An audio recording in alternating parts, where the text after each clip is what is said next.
pick a real clashy colour there, and come over to my fill tool, drop that in there. So it allows you to do that, and you could do that as much as you liked. You could come in here now, you can move the selection as well, as long as you're on the selection, if you see it doing this. So you need to deselect that, and then I would copy another bit in there, maybe select a yellow, and then use this and drop that in there. So you get the idea. Of course I could turn that layer off, and we'd see the swan underneath. So that's the fill tool, and we've got the gradient tool. The gradient allows you to put a gradient, and the gradient's up there, and if I double click that gradient, bring me up a gradient editor preset box, and there's some preset ones here, or you can go in here, select this colour and change the colour.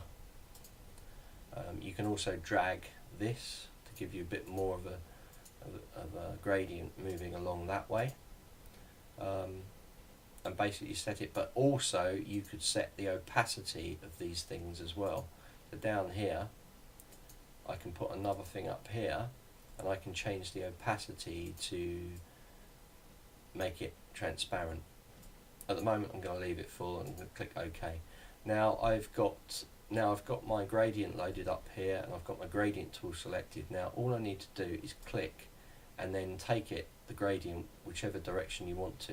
If you want to keep it dead straight, hold the shift key, drag it down to the bottom, let go, and as you see it's put the gradient in. Or I could go like this, just select a little bit, play around with it and see what you get. It's basically the spread will be however long you extend this second marker. Okay, so that's the gradient. The smudge tool is pretty cool. Bring up my brush size. You can smudge the colours into each other. Now this is a big image, so it's going to cause problems. Maybe shouldn't have done that. Takes a while, but you can see, look, it's pushed it. It's probably easier to show you in this other image we did earlier. Now that brush is huge. Okay, so here we go. So there you go, I'm starting to bring it out. Again, graphics tablet is great for this. So I'm just smudging it. It's almost like charcoal. And you can also bring outside, you can push it. Really gives you a nice, you know, you can almost get like a cloudy type of effect. You can push it up. There's almost like a little eye in there that you're creating. And you could do that with any of this. You could take it and drag it around, give it a kind of embryonic feel about it. Okay, so that's the smudge tool. You've got the blur tool. You can blur some of these edges, again dependent on the brush size. You could start to blur these edges out,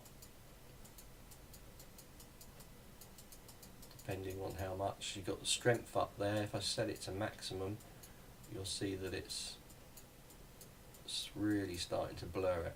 But it's controlled blur, which is good.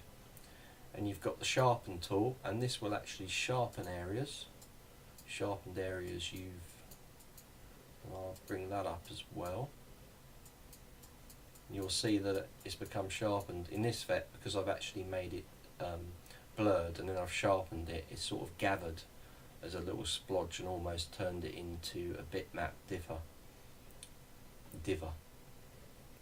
Okay, then you've got over here, you've got the dodge tool. These are sort of photographic tools. We'll be using these later. You've got the burn, you've got the sponge tool to put extra hues and things. Then we've got the pen tool, we've got the text tool, we've got the path selection tool, round rectangle tool, and lots of these have got sub things within them.